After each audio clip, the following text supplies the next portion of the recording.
দ্বাদশ জ্যোতির্লিঙ্গ সম্বন্ধে অনেকেই হয়তো আপনারা জানেন বা অনেকেই হয়তো আমাদের দেশের এই দ্বাদশ জ্যোতির্লিঙ্গর প্রত্যেকটাতেই গিয়েছেন বা প্রত্যেকটাতে না গেলেও বেশ কয়েকটায় হয়তো গিয়েছেন।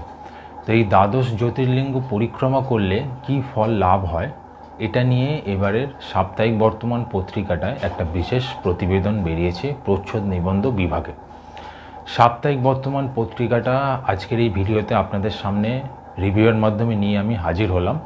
একদম কারেন্ট সংখ্যা এটা প্রকাশিত হতেই আপনাদের সামনে নিয়ে এসেছি। যথারীতি আমি যা অন্যান্য ম্যাগাজিনের ক্ষেত্রে নিয়ে আসি সেইভাবেই নিয়ে এসেছি। তো এবারের যে সাপ্তাহিক বর্তমানটায় এছাড়া আরও অন্যান্য কি রয়েছে না রয়েছে সেটা রিভিউয়ের মাধ্যমে অবশ্যই তুলে ধরব, কিন্তু মূল আকর্ষণের বিষয় যেটা সেটা হচ্ছে দ্বাদশ জ্যোতির্লিঙ্গ পরিক্রমায় কী ফল লাভ হয় সেটা অবশ্যই আপনারা এই পত্রিকাটা সংগ্রহ করে পড়লে জানতে পারবেন। বিশেষ প্রচ্ছদ নিবন্ধ বিভাগে সুন্দর করে লেখা রয়েছে। আর দ্বাদশ জ্যোতির্লিঙ্গ সম্বন্ধে এছাড়া আরও অনেক বিশদে তথ্য দেওয়া রয়েছে এবারে সাপ্তাহিক বর্তমান পত্রিকাটায়। তো তাহলে বেশি কথা আর বলবো না, রিভিউটা শুরু করব। তাহলে শুরু করা যায়। সাপ্তাহিক বর্তমান 25শে অক্টোবর 2025 সংখ্যায় এটি 10 টাকা মূল্য এখানে লেখা রয়েছে। এবং অবশ্যই যেটা বললাম যে দ্বাদশ জ্যোতির্লিঙ্গ পরিক্রমায় কী ফল মেলে, সূচিপত্রটা দিয়ে রিভিউটা আমি শুরু করব। অন্যান্য পত্রিকার মতো এবারেরটাও তাই করব। তাহলে শুরু করা যাক। সূচিপত্রের মধ্যে প্রথমেই যেটা দেখা যাচ্ছে যে দ্বাদশ জ্যোতির্লিঙ্গ পরিক্রমায় কী ফল লাভ হয় সেটা নিয়ে এবারে স্বামী হরিময়ানন্দজির বিশেষ প্রতিবেদন রয়েছে এই প্রচ্ছদ নিবন্ধ বিভাগে।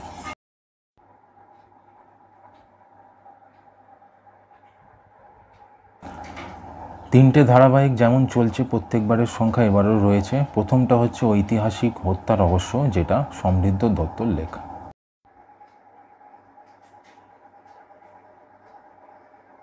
দ্বিতীয় হচ্ছে যে সন্ধ্যে রাতের তারা, যেটা লীনা গঙ্গোপাধ্যায়ের, এটাও অনেক দিন ধরেই চলছে।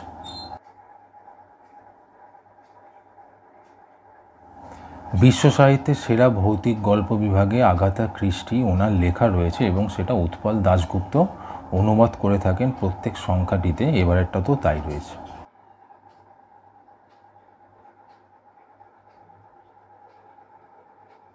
একটি গল্প রয়েছে এবারে, সেটা হচ্ছে তিজের ব্রত, যেটা আইভি চট্টোপাধ্যায়ের লেখা।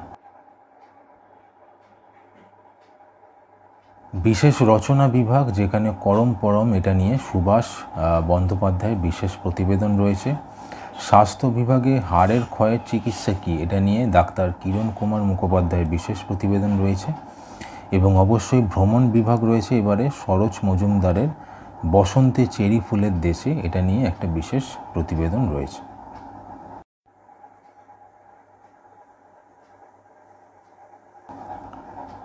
সিনেমা ও টিভির বিভাগে রঞ্জিত মল্লিক এবং কোয়েল মল্লিকের সাক্ষাৎকার রয়েছে। ওনাদের সিনেমা এসেছে নতুন, সেটা নিয়ে একটা সাক্ষাৎকার রয়েছে এবারের সংখ্যার।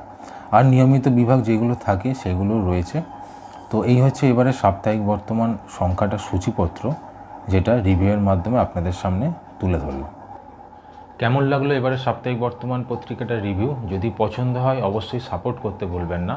আর পত্রিকাটা অবশ্যই সংগ্রহ করে ফেলুন, কারণ 10 টাকা মূল্যের বর্তমান প্রকাশনার এই পত্রিকা খুবই সুন্দর পত্রিকা। প্রত্যেক সপ্তাহে একটা করে প্রকাশিত হয়। দেখতে থাকুন নিউ ম্যাগাজিনস চ্যানেলটি। ধন্যবাদ।